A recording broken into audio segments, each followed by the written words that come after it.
Hey gang, it's June the 22nd, 2012 for about one more hour, and then we're going to roll into June the 23rd, 2012. The Earth is moving at about 1,000 miles per hour, spinning, and it will take 365 days to revolve around the sun. We are already halfway through our rotation around the sun here in the year 2012, and we will move into the year 2013. Time goes by quickly. So let's get started on the world events that we're going to be covering today. First up, as always, we're going to be covering some Syria stories. I read this in the Times of Israel, linked to it from Drudge, and I couldn't believe it. I still can't confirm some of these reports. Syria, Iran, Russia, and China plan joint war games, Iranian news agency says. So, can somebody please tell me what the heck is going on? I mean, they're saying that all of these countries are staging near Syria, and they're going to be launching joint war games. For what? I guess just do some maneuvers and do a little bit of posturing in order to get people to, I don't know, get people prepared for World War III near Syria. What's this thing about? So, Iran, Syria, Russia, and China are planning the biggest ever war games in the Middle East, according to an unconfirmed report on the semi-official Iranian news site Fars News. A Syrian official denies the claims. According to the article, the four countries are preparing 90,000 troops, 400 aircraft, and 1,000 tanks for the massive joint maneuvers, which are to take place along the Syrian coast within a month. So everybody brings their toys to the party, and we're all just going to hang out and have a couple of drinks and play some war games. Pretty wild stuff. So, I mean, if this thing is just sort of mutually agreed upon destruction among these different states, it looks like they're getting ready to amp up towards it. We know that Vladimir Putin is definitely doing some serious posturing. He met with Barack Obama this week, and things were a little tense between them. From some of the reports that are out there, it looks like Putin might have gave Obama a bit of a dressing down, kind of gave him the third degree about instability in these nations, and basically called him out, kind of made him look like an idiot. So Russia's definitely doing some posturing. Russia prepares to send 2 warships to Syria. Okay, and this is from the Globe and Mail out of Canada. The decision to send 2 amphibious assault ships to the port of Tartus was reported by the Russian news agency Interfax on Monday. It was seen by analysts as a display of power on the same day that Russian President Vladimir Putin met with U.S. President Barack Obama on the sidelines of the G20 summit, and could also be viewed as a hedge to protect Russian military assets against the rising tumult in Syria, or even the first stage of an evacuation. Yeah, Russia's got its interests in Syria, and basically they're going to try to defend Assad's regime from getting attacked by the West. Right now the West is staging a fake PR campaign and really a fake war where they're killing, by some estimates, hundreds of thousands of innocent Syrians in order to drum up this fake war. And they're staging in Turkey and setting this whole thing up. So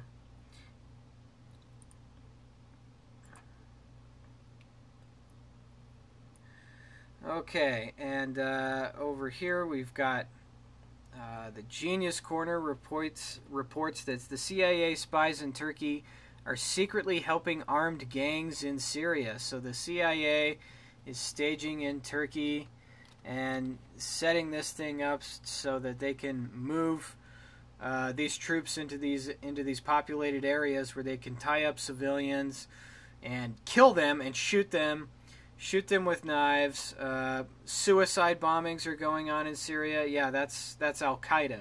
Everybody. I mean, this is like right out of the playbook of Al Qaeda, and I can guarantee you that some of these terrorists that we're being told are Assad's military are in fact Al Qaeda terrorists attacking innocent people.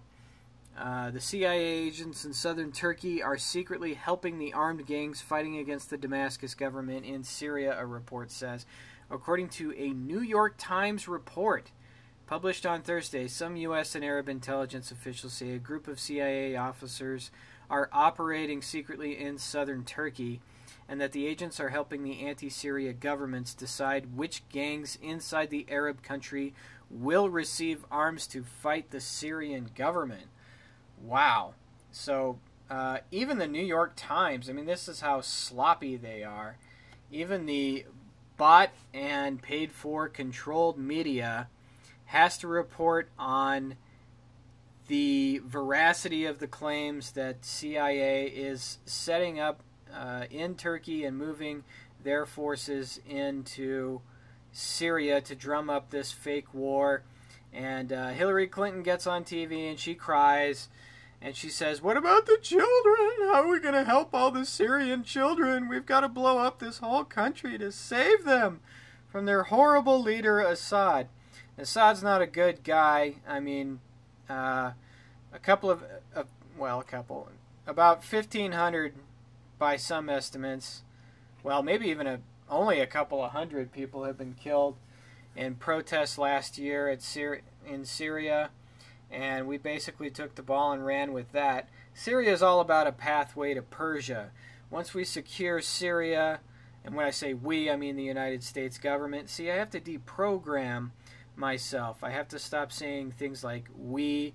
This is not we. This is not us who are attacking these innocent people. It's the U.S. government, and the U.S. government is not even our government. It's been taken over by the 6 mega banks and the 13 ruling families of the world, and they use it as a enforcement branch, our military, to secure their capitalist gains. So let's just make that clear.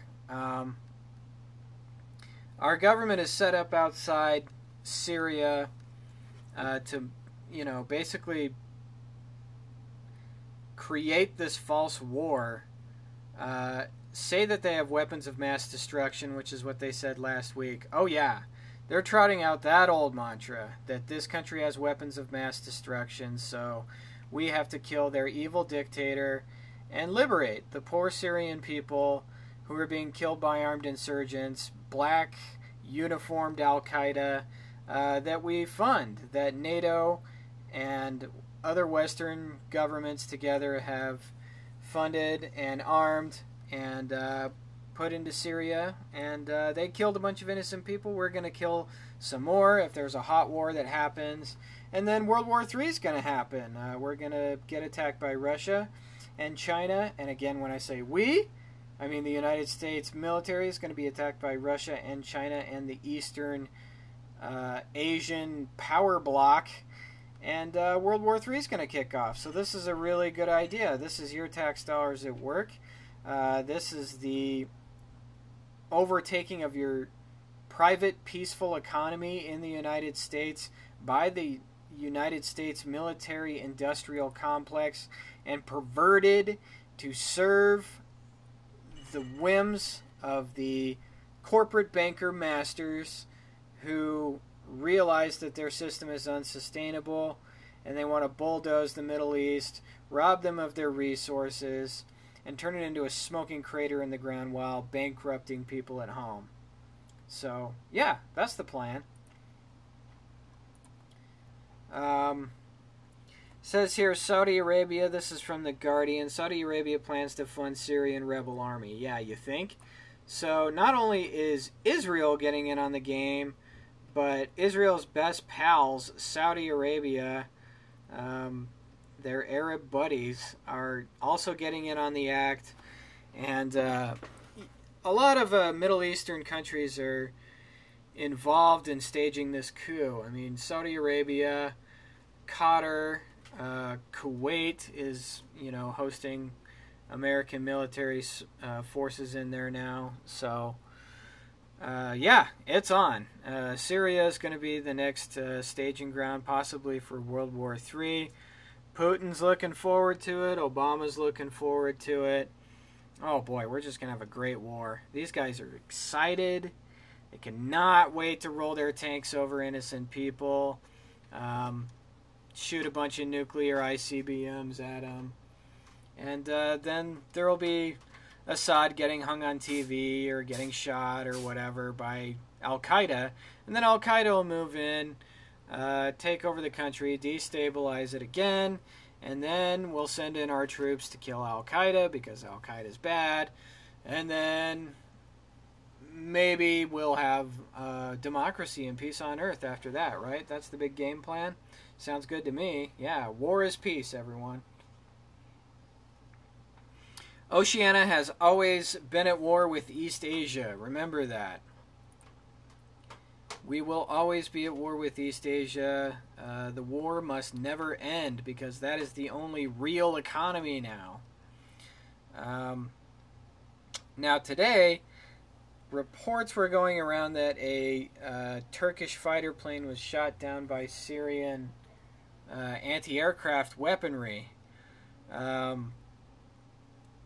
We can't really confirm any of that right now. The Turkish Prime Minister is saying, his name's Erdogan. Erdogan leaves Syrian apology for shooting down Turkish jet unconfirmed. Yeah, because nobody really knows if Syria actually shot down this Turkish jet.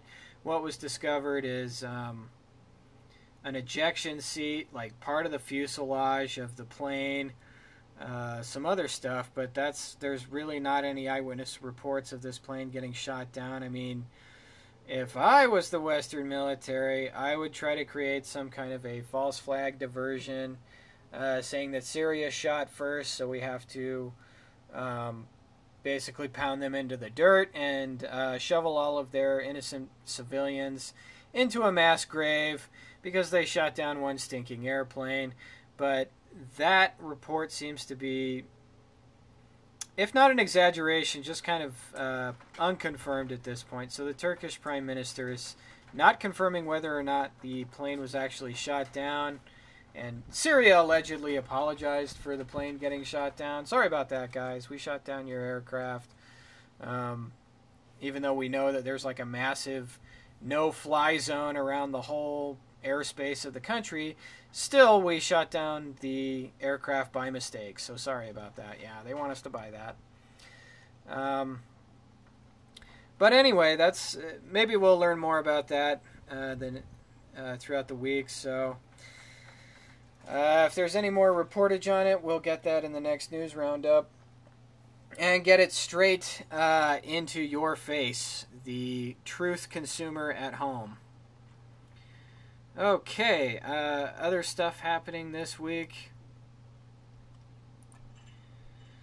Rio Plus 20, the original Rio de Janeiro conference that laid the groundwork for Agenda 21 in 1992, has spawned a bunch of other meetings that the UN is going to hold, and they want to enforce their green agenda. They want to work with local governments to take your land and basically turn a bunch of sovereign countries into these wildlife preserves.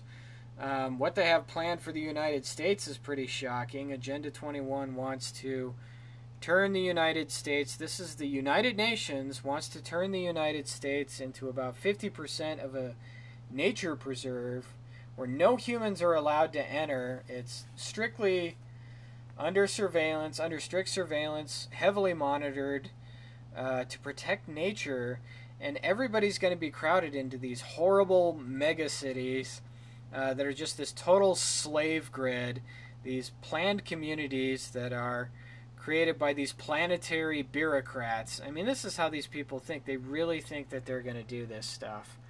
So this isn't really coverage of the Rio Plus 20 conference, which is going to be happening, I guess, at wound up today, and then it was on yesterday too.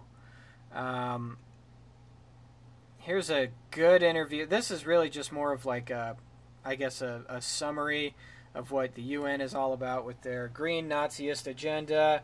And basically it's all about population control. We need to eliminate, by some experts say that we need to eliminate 7 billion people from the earth in order to make this place sustainable. Meanwhile, all of these dignitaries, all these UN guys are riding around in private jets, rolling around the cities in these giant fleet vehicles, these SUVs. Gosh, I mean, there's just the environmental degradation goes on and on. Living in these giant mansions. They get free rail passes in Europe to ride on all of the European railroads. So, diplomatic immunity everywhere. They're just immune to every single law. So they could probably murder your grandmother in your front yard and get away with it. So there you go. And here's one of their acolytes, Mr. James Lovelock. He's, I think, 96 or 95 now.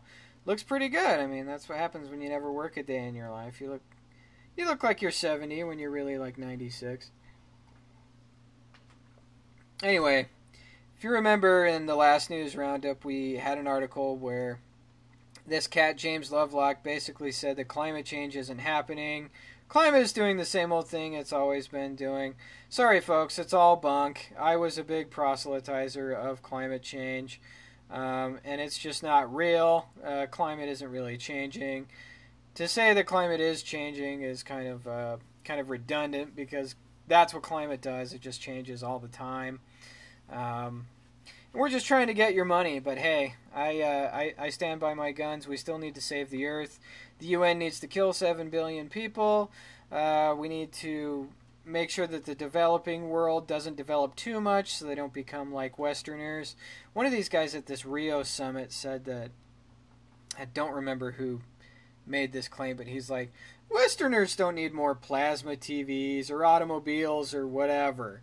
You know, we just need to take all the productive wealth that the Western world has produced peaceably through hard work, and we just need to reallocate that to people that are living in places like Africa and Asia. But we can't let the Africans and the Asians use the money irresponsibly. Oh no, they have to build all this green technology and stuff too, and we can't let them be too prosperous. They can't develop too much, or else they're going to end up ruining the earth too. We just have to be in total control, and we have to tax everything for the earth, you know? So, yeah, that's basically a rundown of their whole agenda. Really great article right there.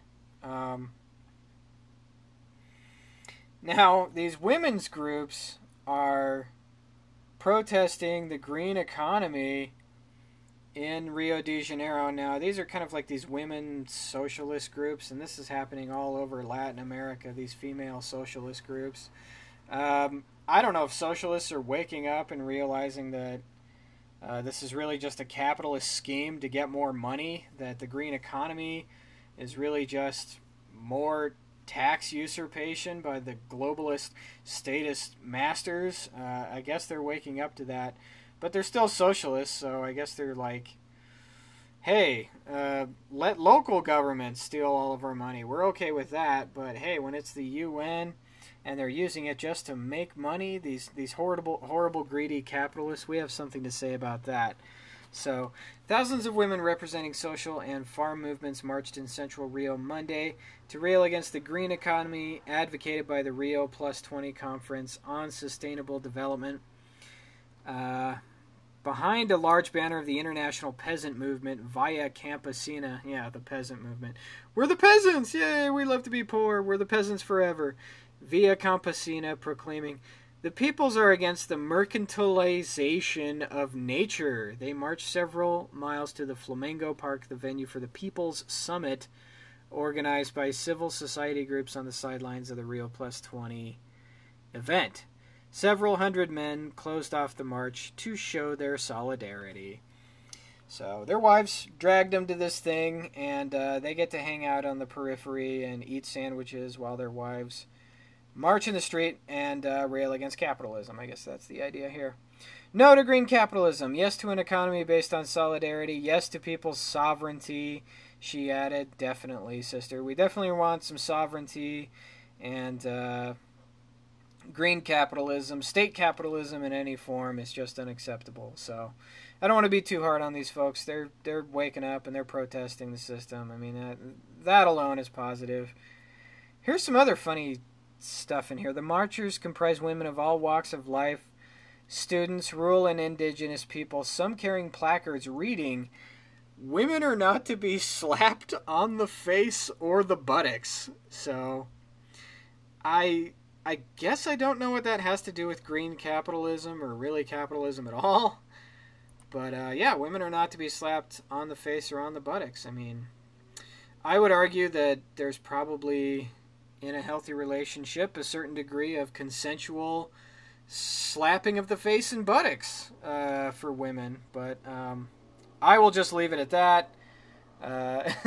Suffice it to say, they just have a no-tolerance policy on slapping faces and buttocks. So there you go. They're really giving Rio a run for their money there.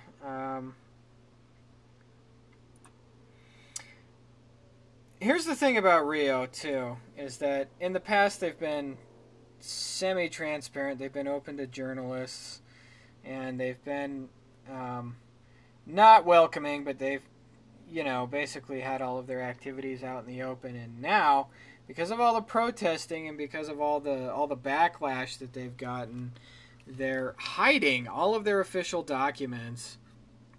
Nobody can even know who is at the Rio Plus 20 agenda and what the agenda is all about. Even though they painted the Jesus statue that looks over all of Rio de Janeiro green for this stupid thing. You heard me. Jesus is green. This is the new green religion. That's what the former founder of Greenpeace, who denounced the UN and Agenda 21, said about this, is that this is a green agenda. This is way off the map, okay?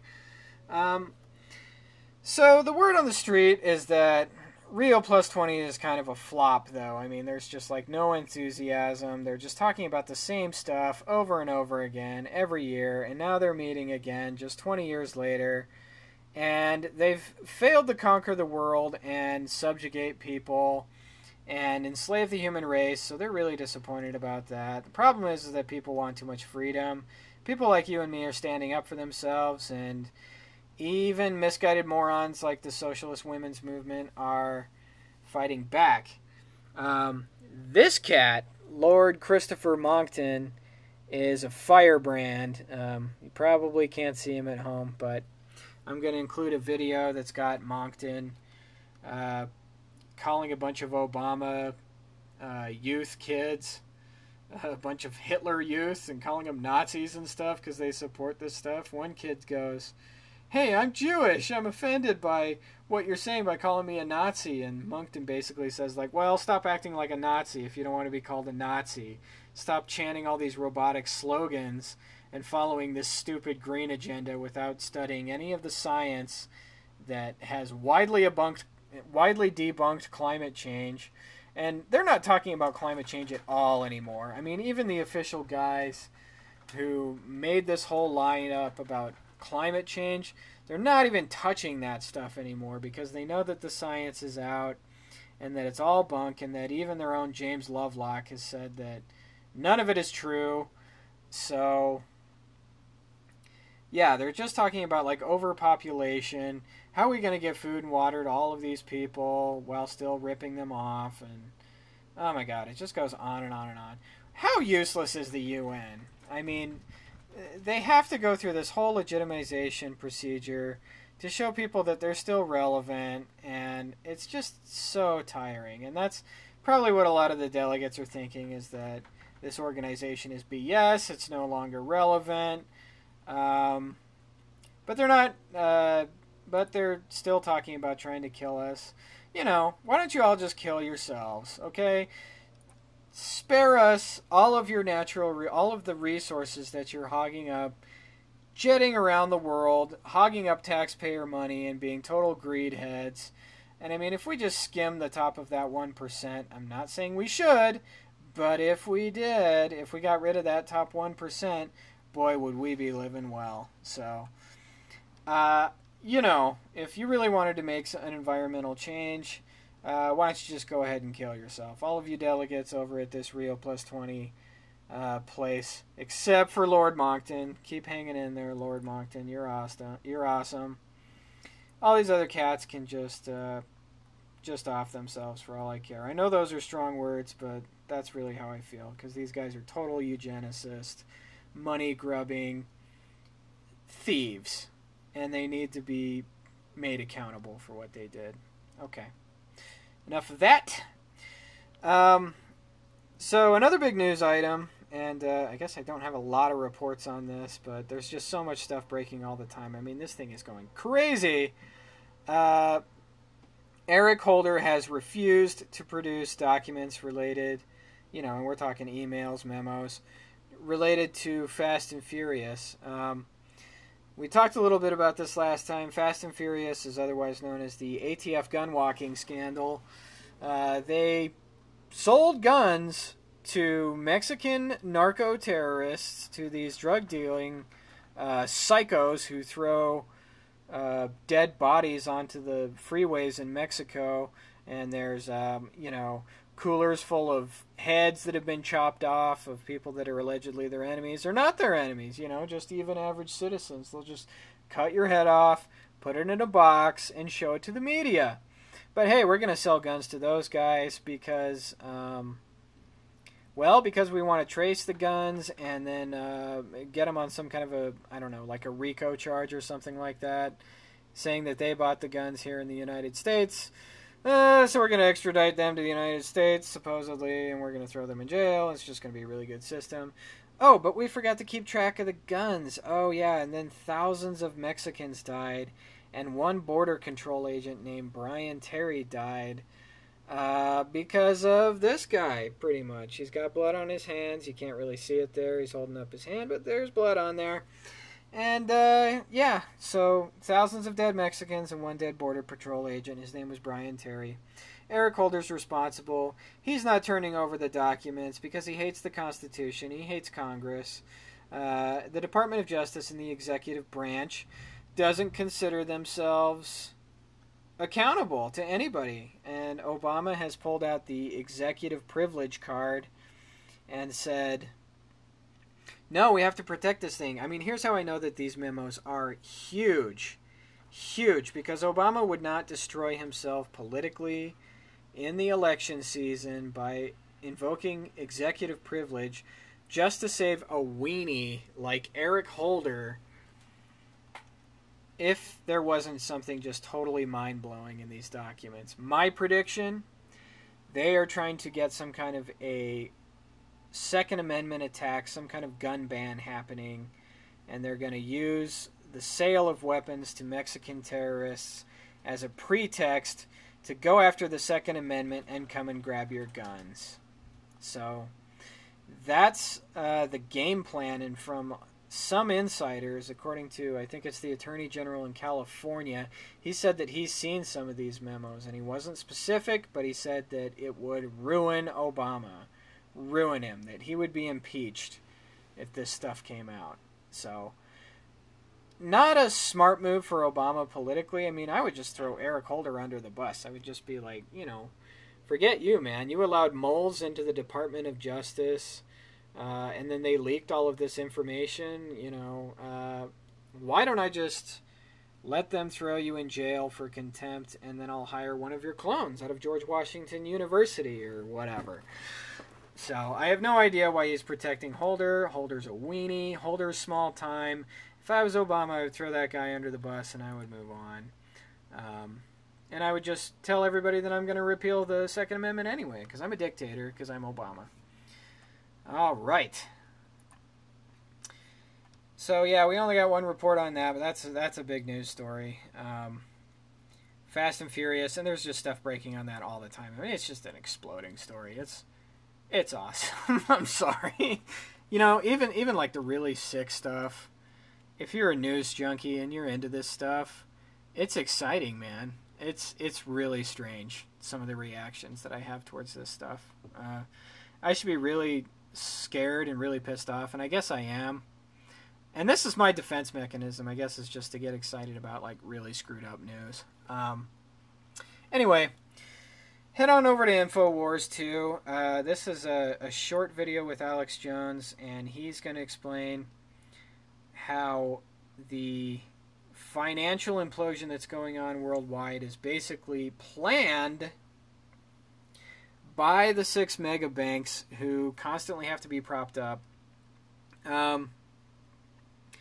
Say what you will. I mean, I think that this thing is kind of planned, because the only way that they can enforce martial law and just get total dictatorship is by destroying all of our money and turning us into complete paupers so that we become their willing serfs. At least that's what they think is going to happen. With that said, I think that this system, the state capitalist system, overproduces. We've got too much capital, and power and wealth is too consolidated among the managerial class and the producer class, the actually peaceful producer, productive class, which consists of you and I, cannot absorb this excess capital. We can't buy all of the stuff that they're putting out because they've bankrupted us. So they have to keep stealing our tax money, lending our money that they print out of thin air at interest to us, stealing from our savings accounts, bailing out these banks over and over and over again. They're just going to have to keep doing this over and over. And they know that it's not sustainable. Ben Bernanke knows. And all of these Federal Reserve clowns know that this form of state monopolist capitalism is not sustainable. It leads to massive world war, and they just want to be on the leading edge of that. After the World War, they're going to institute a cashless society, throw us all on the slave grid, you know, turn the whole thing into like the Matrix or something like that, and just destroy the planet. So Alex Jones goes into a little bit of a depth on that, more than I'm able to do presently. So great video, check that out. Also at InfoWars, the NSA is refusing to admit it's spying on Americans. Come on, folks. Come on. According to, you know, their own whistleblowers, I forget the name of the whistleblower guy that came out last month, but he said that the NSA has basically every single electronic and cell phone communication that anybody's ever made, ever. Okay, maybe not ever, but that pretty much every single American has ever made, and the NSA is just not coming clean about it.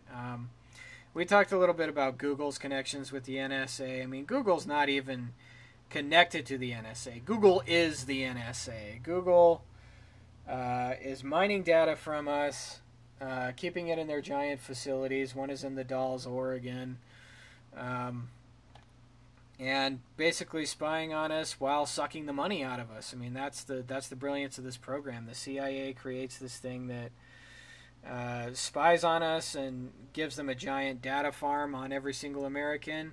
Meanwhile, they make billions by monopolizing the internet. So they're pretty smart.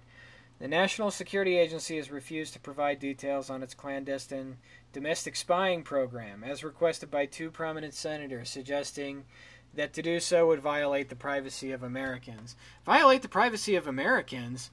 You just admitted that you have a clandestine domestic spying program. You shouldn't have a domestic spying program at all.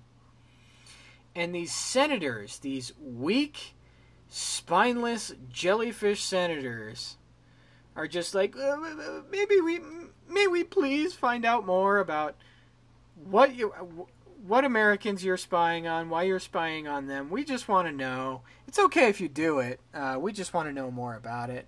And the NSA is saying no, because they hate Congress. They hate all of these vestigial, they hate the Senate, they hate all these vestigial rubber stamp organizations. that are just doing the willing of the executive branch. Last month, Senators Ron Wyden and Mark Udall of the Intelligence Oversight Committee once again asked the NSA to divulge how many innocent Americans have had their communications monitored under the expanded Foreign Intelligence Surveillance Act, which is FISA. I mean, FISA is just, it's carte blanche. Like, they can just do anything they want from you. They can even farm out your information to private companies to data mine everything that you've ever done on the internet. I mean, it's crazy. This is a really great report because it talks about the depth to which the NSA has infiltrated our private organizations and spies on us all the time. I mean, this is the evil octopus, all-seeing eye of the NSA and CIA. Excuse me. And the American intelligence complex. Yeah, Bill Binney, he was the whistleblower. It's exactly what the founding fathers never wanted. That's what he said. In November 2001, the National Security Agency began illegally intercepting Americans' phone calls and emails without warrants or suspicion of wrongdoing. And then, in 2008, they passed FISA, rubber stamping this warrantless wiretapping program and giving the NSA power to conduct dragnet surveillance of Americans' international communications. So, under Bush, it was illegal, and that was a problem. But now, well, under Obama, it's legal. So there's no problem anymore. I mean, everything's okay, folks. Go back to sleep, and continue surfing the internet, and we'll listen in to your cell phone conversations, and everything's just going to be taken care of, okay? Great. We're glad you're on board. So a lot of the work that they gets farmed out to private organizations to do this data mining of the internet and basically lift all the information that you do on the internet and sell it to the government. And one of those organizations is called Axiom Corp, the faceless organization that knows everything about you. An Arkansas company you've probably never heard of knows more about you than some of your friends, Google, and even the FBI, and it's selling your data. Is this legal? Again, FISA says yes.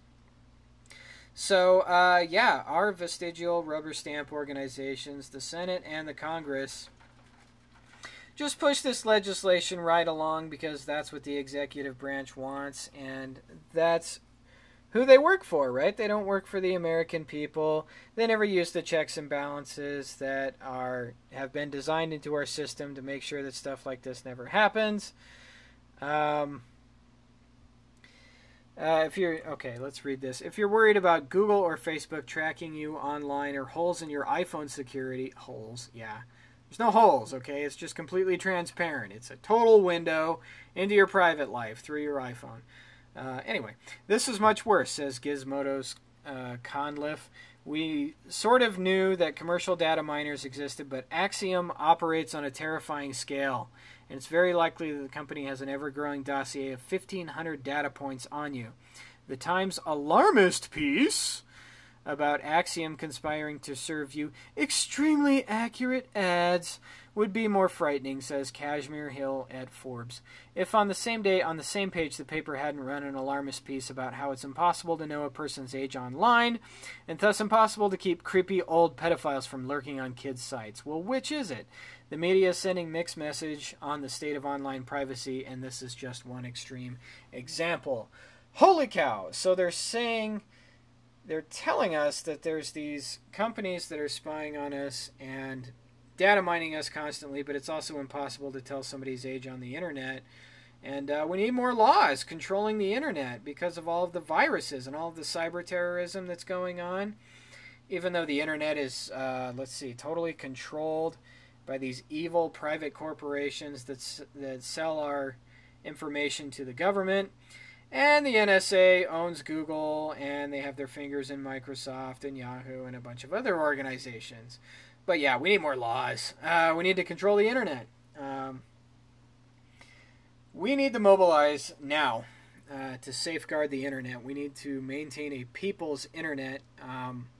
People more tech savvy than I liberty-minded people need to get together and form the dark internet that can go online as soon as the government implements all of these controls, and the people can take back their forum, their organ of free speech, which is the internet, the most powerful tool against tyranny. My gosh, I cannot even believe how informed I am. So much better informed because of the internet. I have no idea what I would do without it. And they know that. That's why they are going after the internet with bills like CISPA and SOPA and PIPA and a bunch of other alphabet soup laws trying to control the internet. And it's just out of control. What else is out of control? Well, I'll tell you.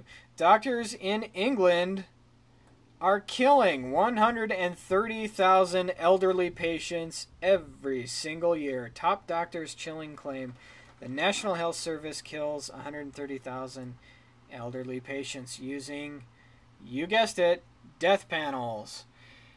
NHS doctors are prematurely ending the lives of thousands of elderly hospital patients because they are difficult to manage or to free up beds, a senior consultant claimed yesterday. We got to free up some beds. Let's unplug Grandma.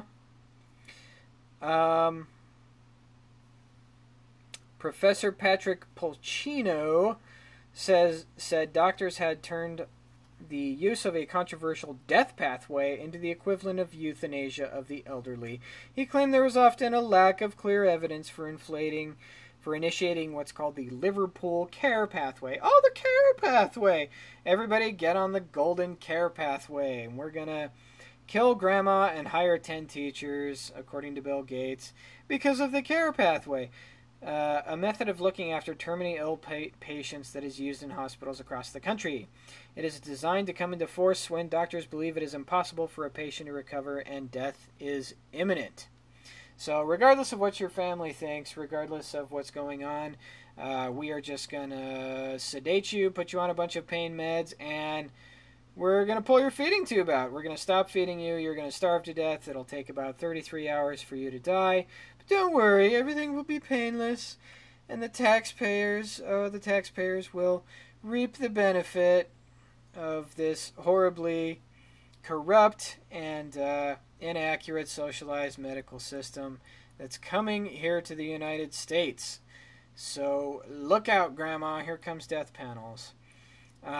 I loved my grandma. I don't want to pull the plug on her, and I wanted her to stay with us for as long as she could. And I knew that she was in a lot of pain, but she died with dignity. We didn't pull the plug on her because we love her. And this is what's going on in the world, is that we're being asked to just kill our parents for the greater good, so that we can hire more teachers, so that we can flood the world with more bureaucrats and more lawyers and more control freaks, because those are the only people that matter. Your loved ones don't matter. The state matters. We must uphold the state at all costs. And yep, there's the empty bed. We just rolled your grandmother into a mass grave because we're the caring, omnipotent state that you have to prop up with your tax dollars. Oh, okay. Sounds pretty good to me. Incredibly damning article. Really